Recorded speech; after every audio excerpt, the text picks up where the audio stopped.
Huwag mo na pakiusapan.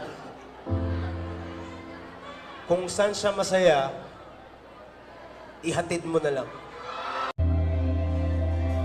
Naisip ko rin naman